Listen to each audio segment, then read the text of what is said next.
Ladies and gentlemen, please rise for our national anthem.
Good morning, everyone. Welcome to Pimlico Racecourse. Naomi Chucker alongside Keith Fustel. Keith, big day ahead of us. Yes. 4 stakes races and the historic Grade 3 Baltimore-Washington International Turf Cup. Oh, yeah. What are you looking forward to most? I'm looking forward to that. That's, unfortunately we got a couple scratches there, but looking forward to watching Field Pass. I've got Ramsey Solution on top in there, but all the stakes saw that. came up with with a lot of quality runners.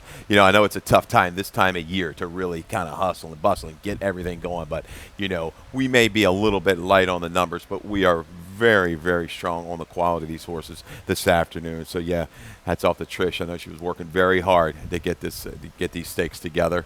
Her and the whole team in the racing also. But looking forward to it. If you like turf, we've got it. 5/8 out to a mile and a half today. Yeah. Wow. All right. Yeah, we kick things off with that mile and a half turf stakes. A race to the Bold Eagle, followed in terms of stakes action by the Sensible Lady Turf, that big drives, and then of course the highlight of the day, the BWI International Turf Cup. Now talking about the field sizes, it's actually a theme that I was picking up on. I just saw the results of the King George. He only had 5 runners in England. The CCA Oaks today at Saratoga has only attracted 4 runners. I do know they've had to put certain bonds in quarantine due to an outbreak of EHV1, so perhaps that whittled down the field a little bit, but it seems a theme that perhaps there are so many different options for these horses that they start just picking their spots a little bit. There's so many out there. You're right, and when these things kind of get close together, these races, it's tough on everybody involved at every track, no doubt about it. But hey, like I say, we've got some good horses, consistent form to deal with. I like that.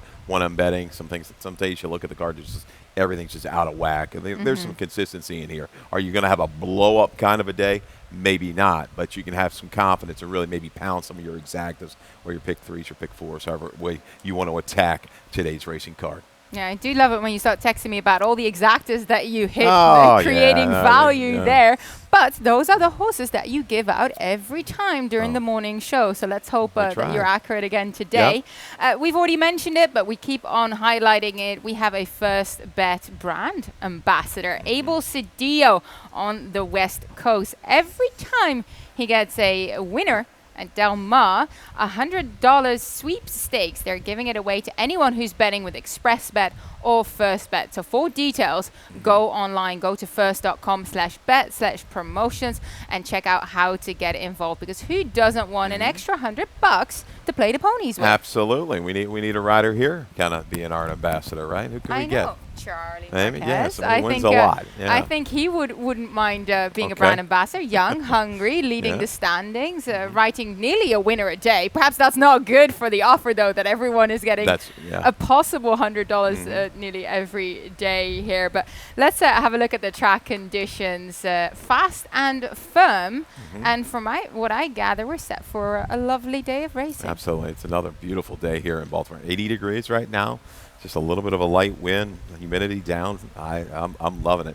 If you get a chance, get out here and enjoy it. If you're watching us now, you got time. You're close by within a half an hour or so. If you missed the first, you can go to your First Bet app, make that bet, and then get in here. So enjoy the day live and in person at Old Hilltop. Look, I'm not going to lie. When I was an exercise rider, I tend to miss the first two. You know, you want to get changed and showered and have some breakfast after you've worked in the morning, and then you headed out to the races, and there's still plenty of action later on as well. So even if you miss the first, be here for the second, though, because that kicks off the stakes action. Yeah, that was tough back in the day, though, when, you know, I'm a lot older than you, that we just didn't have that opportunity. You really had to scramble to get out there to make that bet. Yeah, now you've got all the options, which helps. Bet from the comfort of your home with your phone using First Bet or Express Bet. Let's get going with this 9-race card. First race of the day kicks off the early pick 5 sequence. And I like the fact that we're kicking this early pick 5 off with a 2-year-old event. Yeah. Maiden claiming 40,000 for the juveniles, 6 furlong the sprinting distance. And, well, we ended up with the same horse on top in here, Keith. That is the number 3, Vinny, for trainer Tim Keith. Love that 8th of July work that he put in. 5 furlong 102 breeze from the gate. That looks really, really strong. Now, looking at the sire, this is I think the second. When I did the form, second starter ever for Blofeld, if I say that correctly, who was a terrific 2-year-old in his own right. Grade 2 futurity, grade 2 Nashua victor at that age. And this 2-year-old is a half to Le Weekend, who we know has amassed over 370 grand in prize money. She's been really, really good. Turf Dirt, it doesn't matter. Also a half to I'm a Star Boy, a horse that we saw run around here recently. Run big, a couple wins now, I think, for that runner, that Tim Keefe runner as well. So, yeah, I'm taking a shot here. I'm going to try to buck a trend, because Tim Keefe and a lot of these traders, they haven't had a slew of success with first-time starters. So something's got to give, and I like the 5/8 work, that what the 2 5/8 works, right, leading into this 6 furlong race. We're not talking 5/8 of a mile. A little different. Got to carry it a little bit further, navigate the 6 furlongs. Yeah, but Locomotive certainly intrigues me. Early favorite right now.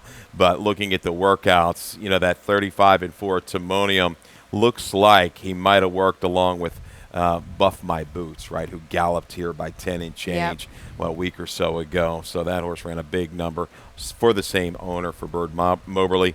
Divining Ride, okay, 2 winners so far out of 8 starters.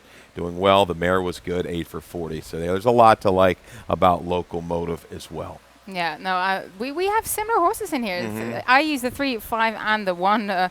All first-time starters in here. But, you know, the majority of the field is that. However, I do use the number 4 Epic Rise underneath. Has that experience under his belt. I think the extra furlong is going to help him. I watched back that race. Just a sort of a big stride to him. He was outgassed early, but he kept on trying right up until the wire. And that big stride is going to help him get that 6 furlong. I thought that was a really good point you made of Vinny, that he worked 5 furlongs, allowing him to perhaps get a bit of stamina into him for the 6 furlongs that for 2-year-olds can be a little bit further when they're not race fit. Absolutely. They, you know, at this distance here, you know, they could get to the get to the 8th pole, and like, I got to go a little bit further and get a little interesting.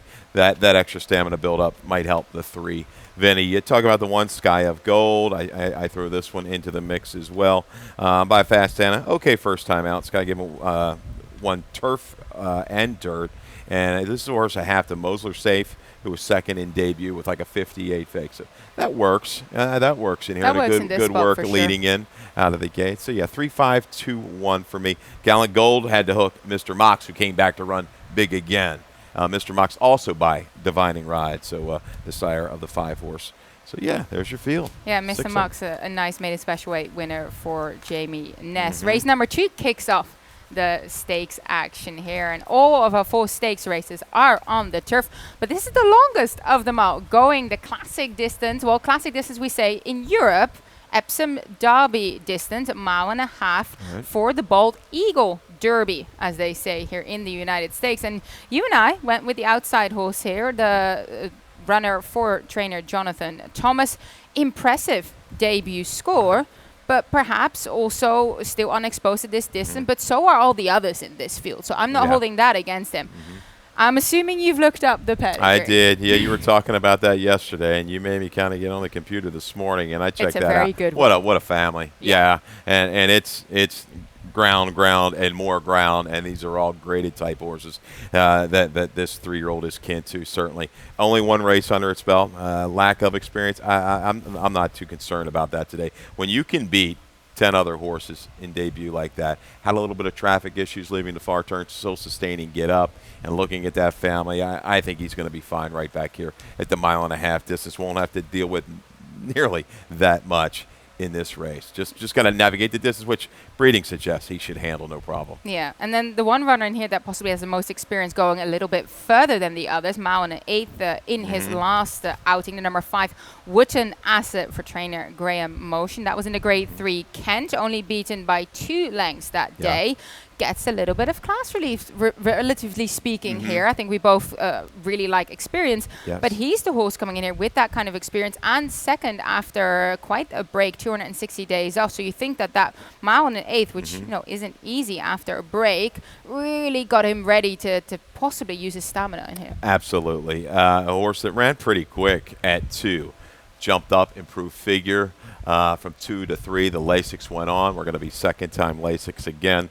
Yeah, Wootton Asset, I think, is a stayer against this group. You know, a horse that might just get the jump on the field, though, is Indian Lake. Indian Lake might have to deal with Shackled Love early. I think Shackled Love is like kind of that real question mark horse. He's going to go out there, I believe, and be around the front. How long can he go? But Indian Lake, we have a video, right, of his most recent race at Delaware, and, man, rough trip. That's a good comment by our chart callers up there. He got in a lot of trouble. The 4-horse this particular afternoon, and you see some good horses. Try for Gold, Cannon's Roar, older runners, established Cannon's Roar, established router, sprinter here in Maryland. You saw that just a little bit of a steady there. Had to give up ground and just is able to find more. We're going to carry this into the stretch past the quarter board. Try for Gold, dictating on the front end. But watch this again, Indian Lake. Still nowhere to go. Still waiting. Yeah, and then the rail drops back just about here. I think was it that the rail started coming back. He came up, tried to come up in between. That's where it comes up, and he just shoots through when the rail goes away, and he has some space. And look at that turn of foot. I thought that was incredibly impressive. Never got the time to get rolling, which you really, really do need if you don't have any momentum to then outkick them. That's kind of the, elite turf horses would do that. And he proved against, as you highlighted, some older horses that he's right up there. So I was really mixed between, I really liked experience, but then between Indian Lake or Wootton Asset ended up giving sort of the edge to the horse that has already shown the stamina over a mile and an eighth. But Indian Lake might just be the horse that, I wouldn't say blow up horse because you've got him accurate here, 2-1 morning line. These 3 horses are going to be very But he's very capable of winning this. Sure, yeah, no doubt. And I think he has that move that could separate. You're just wondering, will that breeding kind of catch up to him a little bit in the last, say eighth of a mile, 3/16 of a mile. But, man, the way he kicked on and kept on going through the gallop out was strong. But we're talking about a mile and a half here, so interesting. His breeding doesn't What a lot of suggest. time. Did you look at his record? 15 for 16 in the money with all those wins. What a job for a $5,000 purchase. I mean, you got to love it. Yeah. Terrific there. That's what we love to see, right? Those nickel level horses getting through. Wasn't it Air Token that was claimed for 16? I think he was, and then obviously won the Concern Stakes and just been doing terrifically well. So we'll move on to race number 3 in here, which is not a stakes event. We're just skipping one race and then go back into stakes class again. And nickel claimers 3-year-olds and up 6 furlong sprinting distance in here. And Keith, you and I both landed on the number 4 Zig for trainer Dale Capuano. Comes in here off the back of that last win. Wasn't in for the tag that day. Was protected. and because he was off a fair bit of a layoff, they're Yeah. allowed to not have them in straight away after, having kept them going throughout the winter.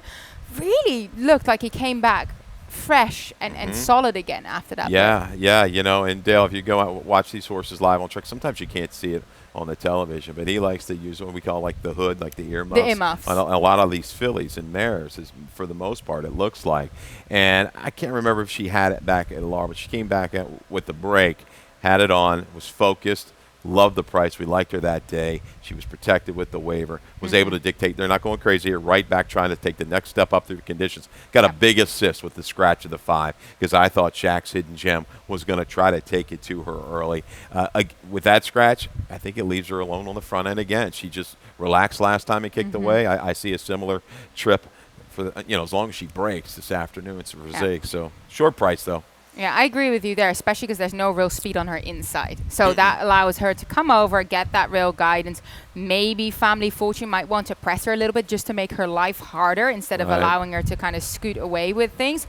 But yeah, no, I have her on top. But you use Ada Hooks in second for your exacta there. She's been terrifically consistent in her last more than handful of starts for trainer Carlos Mancia. Yeah. The only caveat I had is when you look at Zig coming back with such a good 60 number and looking like the flow sets up for her here, is 8 Oaks going to be able to run her down? That was the key. I originally had 8 Oaks on top with Shaq's Hidden Gem in the race. I changed it because she just might be a little bit of a victim to that adversity here. But overland trips, been wide every step. Last time a little lugging. She has a tendency to do that. Yeah. I do think Ruiz will be able to kind of drop her in. It's just got to save some more ground around that turn to enhance the late run. So, yeah, 4-7-3-6 here in the third.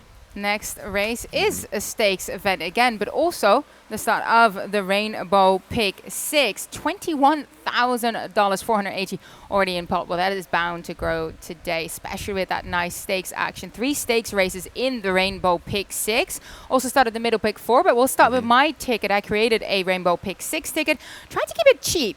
$25.60. Now, hit or miss with that, I know, but I'm seeing it. I'm hoping that it's going to be formful in certain races and a little bit more blow up in the others, as you can see by the way I structured it.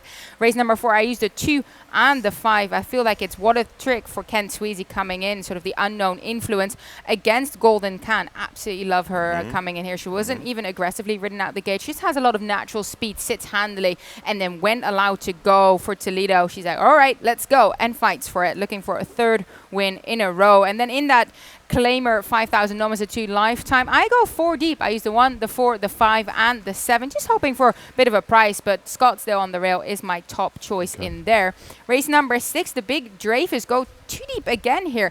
I'm a little bit wary though, but counterparty risk, she's my top selection here, Chad Brown. I'm going to get no price on her. She is taking massive class release for a strong bond, and she ran well in that last race behind Vigilante's Way. Like, there was a couple of stakes runners in that race. A loaded field. She bested Xantique, who won the Dahlia, just nabbed out Crystal Cliffs, who was also in that Eaton Town. So that was a good race she came out of, and this is considerably easier, I think. But just to be careful, I use the number 6, Sister Hanan, on the outside as well for trainer Ben Colebrook and Victor Carrasco. Race 7, I go 2 deep here, and I'm wondering if I should have added the 5 because I have her underneath. I use Depository, the number 3, and the number 7, Artistic Reason, but I'm kind of feeling that maybe Miami Mumbles would be a very good add in there. And, it's a cheap ticket, so you can definitely add her there. Okay. Race 8, a single, and I know you're using Field Pass as your second choice, but he is my top selection here for Mike Maker. Smaller field, 4 horses after 2 scratches. He ran within 2 lengths of Set Piece. Now Set Piece ties back in with Ramsey's Solution. Right. Ramsey's Solution ran within 4 lengths of Set Piece.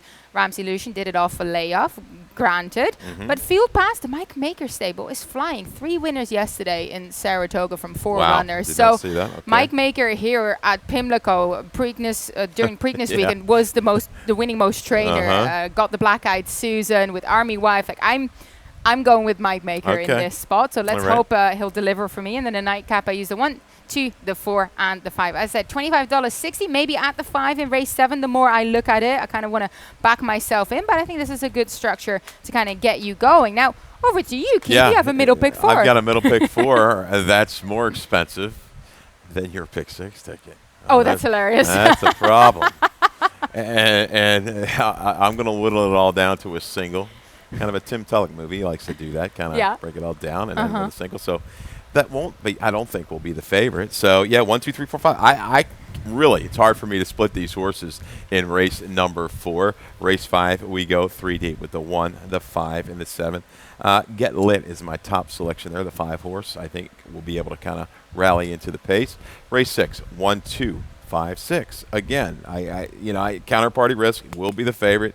May end up around even money. We'll see. I don't think she has a huge edge over this group.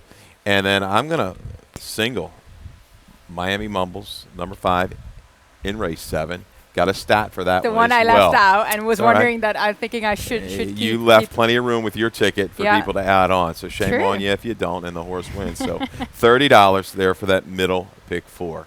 Yeah, no, this will be fun, seeing how this will unfold throughout the day. Keith, we got our 2 tickets going up against each other. Mine covers a bit more races than yours, but we'll see. Okay. We'll see how we get on here. $30 flat for the middle pick 4, Keith, and hopefully you get a couple of prices in those Let's hope so. races you go deeper, because that's how you get paid. Let's talk about the Sensible Lady Turf Dash, 5 furlongs sprinting. The race number 4, I use the number 5 on top, but you have the number 1 flying on the ground as your top selection for Elizabeth Merriman. Charlie Marquez takes the ride. Also a horse coming in second after a long break. That's an angle that we both like, a bit of a fitness run into them. That day, that was a bit of a dangerous situation on the rail. The gap was there, but then another runner just came in sort of strongly, causing flying on the ground to have to kind of dead stop. She did come back with a strong rally. I think we have a video of that, actually. Yeah, I was just about to say we do have a video, because that wasn't great at all for her. So even just getting a clear trip here, perhaps less incidental, would already benefit her. I tell you, I would have bet this mare that night at 7-1, knowing that I've watched her a lot at Laurel. She's got 5/8, 5.5. I like her. This is like a 2 other than allowance race. Yes, she got through the A other than prior to the break. Had that seam there. Kid was riding well. Unfortunately, the other horse comes over, a little bounce and tight. Finished up quite well behind Mucha Moschino, who's run well in these kind of allowance races. Now we got the Sensible Lady here today. She's going to sit, I think, just draft right up again, get the trip. What a Trick is going to leave. Denrobia, sounds like a harness, but What a Trick is going to go. Denrobia has no speed, so Gracious has no speed. Golden Can will be prompting, and Can the Queen will be up. I think she just sits there and spies those 3 horses up around the turn and then finds a team to go home. She's got that move. I like her at 5/8. Very capable trainer here with the grass runners. Flying on the ground to be 1-2 here in race 4. Very notable that you leave What a Trick out here. So an unknown influence coming in for Ken Sweet, who's done well with his runners thus far during the Preakness, the extended Preakness meets, whenever he brought 1 or 2 over. Yes. Speed, has plenty of speed, but I think all things being equal, I'm hoping, from a handicapping standpoint, my betting perspective, that What a Trick can't really shake clear of Can the Queen, and those 2 kind of get engaged around the turn. We'll see. Well, that might indeed be the case, and that makes another case for Golden Can, who does not need the lead, but has natural speed to take a good toe, then, gets kind of, into the clear, and off she goes, because she wasn't aggressively ridden last time. Toledo I love how he fits her so well. His riding style is kind of a little bit sort of very soft, tries to guide them a little bit, nurse them, as we say. That's what we do sometimes when we work these horses. We'll make them think they're going well, so that when you ask them to go, they're like, oh yeah, no, we're comfortable here, and then they can actually produce for you. I feel like Toledo's very good at that, and he's done that with Golden Can, and hopefully he can do that today, because I think she's going to win this. But you have her in 4th. Well, you saw my pick 4 ticket. Yeah, I spread. same. It is really difficult for me. I just think that one is going to get the best trip in here. She's going to have to run close to a top. Yes, she's 7, but I think she's capable against this group. But Golden Can, you talk about the job Toledo's done, gotten her to relax. She was like kind of a horse that wanted to always battle up front.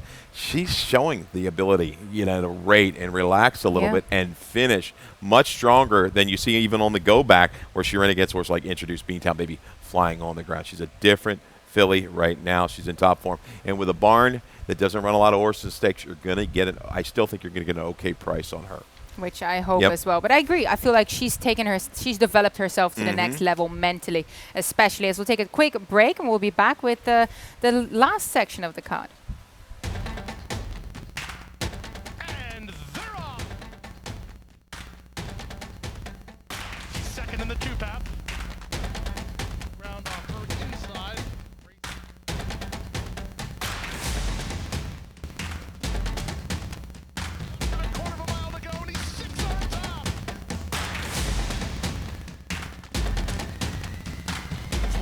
12 as they roll into the backstretch.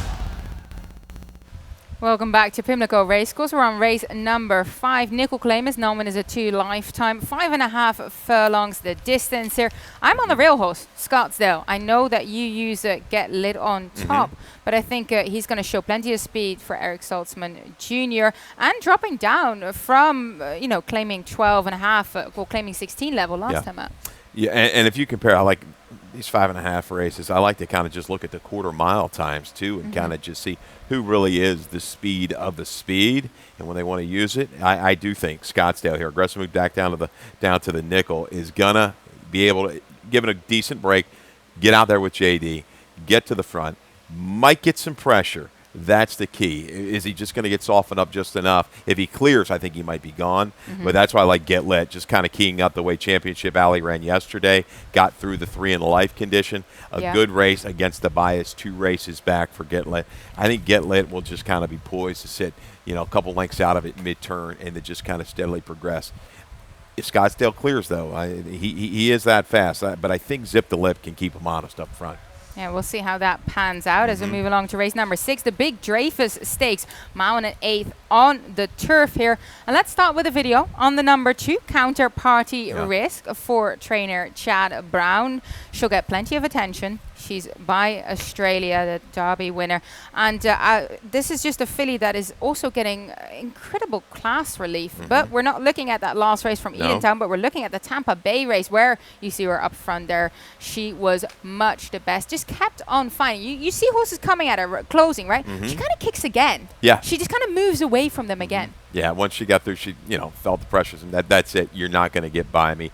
Yeah, she'll be able to stay, I think, within range today. Maybe 3-4 out of it into the turn, because sailing into the wind, the one is going to have to do what she did last time, I think. She's going to have to clear herself away and then be able to relax, try to slow things down up front if she's going to get the distance against this group at a mile and an eighth. Yeah, you're looking at who's the real true mile and an eighth horse in here.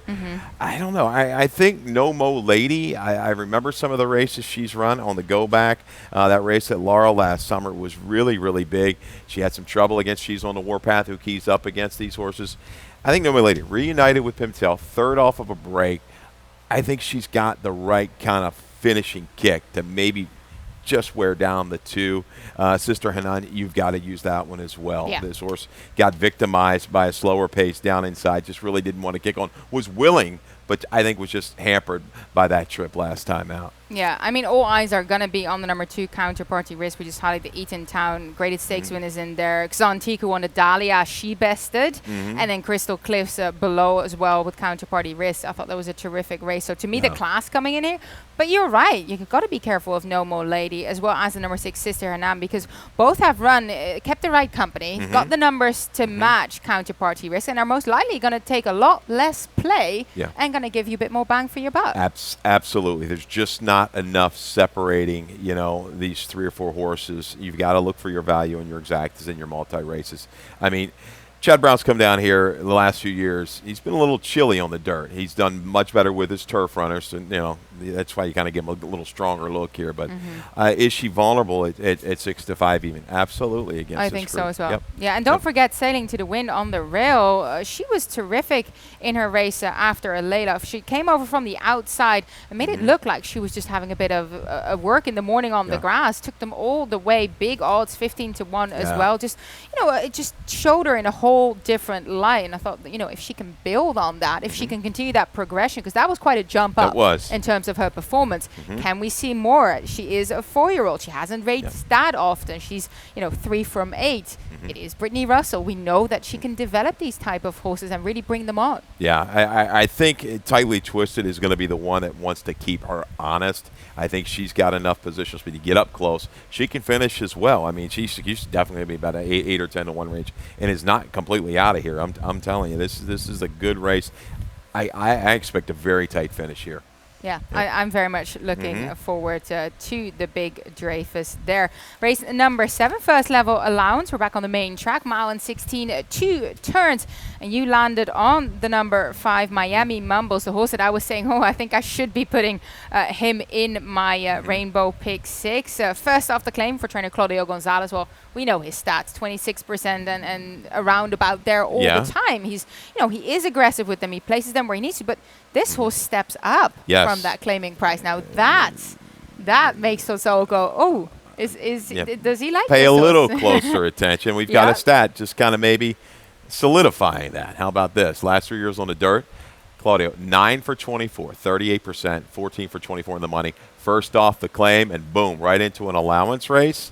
Bypassing the 2 in life for 25. There's your ROI. Yeah, Miami Mumbles on the go back has the figures to beat this field. I think they're expecting. I don't see any recent works, but I'm thinking they like what they got. And if he comes back anywhere close to a top, he can kind of just maybe shadow the speed of Depository U.S. Constitution and go from there. So, yeah, I don't think he's going to be the favorite. I mean, I think Artistic Reason's going to take some play. Depository again. This should be a close betting race when you really kind of break it down. I don't see anybody sitting there at 7-5 or anything. Yeah, I like Artistic Reason stretching back out to this distance. She's been running over the sprinting distance for trainer Graham Motion and getting back up to that. Now, she is a half-sister. There's also Majestic Reason, who won the Grade 3 Barbara Fritchie over 7 furlongs. I just think she's better going longer than sprinting, and I think Graham Motion probably agrees with me now, bringing her back to this distance. Outside draw, Fergal Lynch, who's going to, position her handily. She's got a good bit of speed because she's coming out of those shorter events. I take my chances here with the number 7, Artistic Reason. Our highlight of the day, race number 8, the Baltimore-Washington International Turf Cup, a mile on the turf. Incredibly historic event. Callie and I were discussing this yesterday. This was the first race that was open to, first stakes race that was open to international runners in the United States, which was unprecedented at the time in 1952. The great Kelso ran second here twice and won this once. We had Lester Piggott riding in this race, Eddie Icaro, some absolute legendary jockeys. This was one of the highlight races. And fun fact, Callie came up with this. This race, under a different name, was mentioned in the series of The Crown, that the Queen was mentioning to her racing manager. They got an invitation for the Laurel International, which is this race. That was obviously decades ago, but that's the prestige this race held. Absolutely. I remember 15, 16 years old hanging out in the press box at Laurel with my grandfather and the rest of the guys. Some of them are still here. Yeah, for this particular, the International. And it was an event, trust me. It was an event. I miss it. I mean, miss those days when at it the was track. so, Yep. Well, we got some good horses in here. Let's get going. You tried to beat my top selection with the Wesley Ward runner, Ramsey Solution. Good seasonal reappearance at Churchill Downs, and that's kind of how the form ties in with Ramsey Solution as well. At Field Pass, they both ran behind set piece. Yeah, you're keying it up. We've got a video, right? We were able to get that of Ramsey Solutions last race. That's at Churchill Downs, first off of a break. Breaks well, and I'm going to need him to break well today. It's a shorter field. Right here, it looks like, he wants to kind of go. I'm sorry, the 5 horse, and then just kind of checks out of it. I was a little surprised. I'm sorry, the force checks right there out of it off heels a little bit. He's into the bit. Yeah, the force just keen and ready to go, and I thought he could have kind of gone to the front, and there is rated back. And all of a sudden, he just looks like he loses interest a little bit. 3/8 pole coming to the quarter, drops back, and then finds himself in a little bit of a jam up top of the stretch. Has to steady a weight room, and there's your key horse, right? Set piece, who just kind of rolls right on by. But watch when he gets himself back together. Is able to split horses here, coming to the 8th pole, past the 8th pole, shift in, and really finishes with good energy. Now, granted, set piece is going to kind of get wrapped up on here a little bit late. Just outruns the horse that had full momentum to the outside of him. We're a 4-horse field now. Pixelate, I don't know why he scratched out of here. I know where he is. Going to Colonial Downs. But I still don't understand. I got a question to move when you're 2-1 on the line in a 6-horse field. That's a story for another day, I guess. But no, Ramsey Solution. I think he and Field Pass, they're both got that kind of maybe a pace advantage here. They can stay around. So as long as they don't get hooked up in anything crazy, it looks like they could maybe do a little. You know what I think happened? Processional around a racetrack. What you're saying about him losing interest, that was good ground, and you can kind of see that Lepo was trying to hold him together. It looked like he unbalanced a little bit around the turn and struggled with the ground. You can see a lot of sort of kickback coming up. It was maybe a little bit softer even than advertised. Good. We know that sometimes, there's just a little bit more cut in it.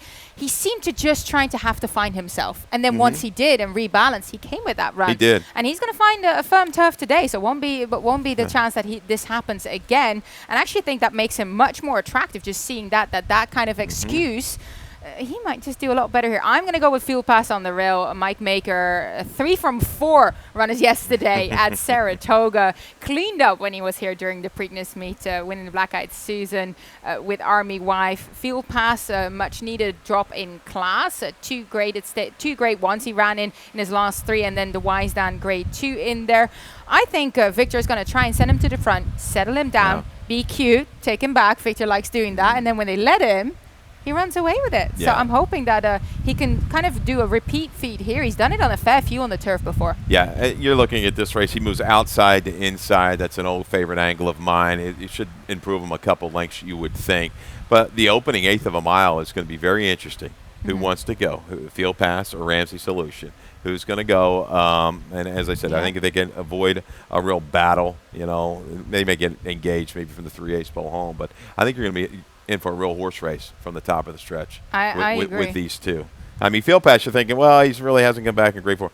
Well, he topped out on his return, a 101. He's just been a little unlucky with the groups that he's faced. He's faced some really, really good horses. Yeah, he has indeed. And we'll see how Ramsey Solution will enjoy the Pimlico Turf. Nightcap is a nickel claimer, 6 furlong the distance here. Both of us landed on the number 4, Tom Terrific for Anthony Aguirre. Yeah, Tom Terrific.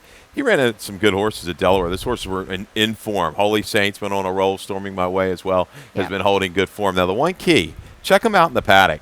He wore front wraps in that race at Delaware. Sat a pretty good trip. Yeah, albeit overland, 4 wide every step of the way. Stayed on the left lead. If you go back to the race prior here at Pimlico, he was into the bit. He was very into the race, in hand, no front wraps, on his correct lead, straight and true through the stretch. So I don't know what was up with that. A little bit of a tell with the wraps, but maybe check him out in the paddock. You got Charlie. I think you can kind of sit just off of it. I think he's going to be a little bit closer than he was at that 5.5 race up at Delaware. Yeah, I use a 4-5-2-1, 4-5-1-2 for you. We'll move on to lightning round. Yeah.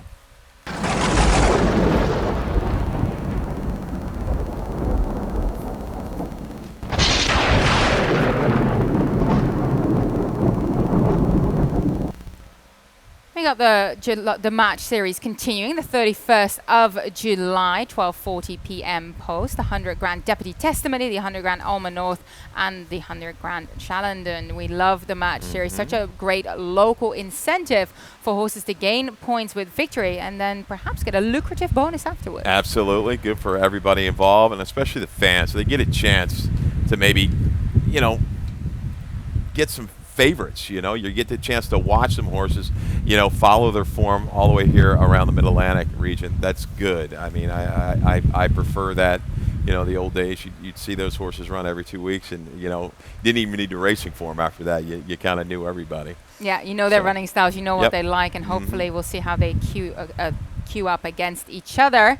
And the Laurel Park fall schedule has been announced. We start live racing at Laurel again on the 9th of September, going through to December the 31st. And then the De Francis Dash 6 furlong is one of the first stakes that we have scheduled, September the 18th.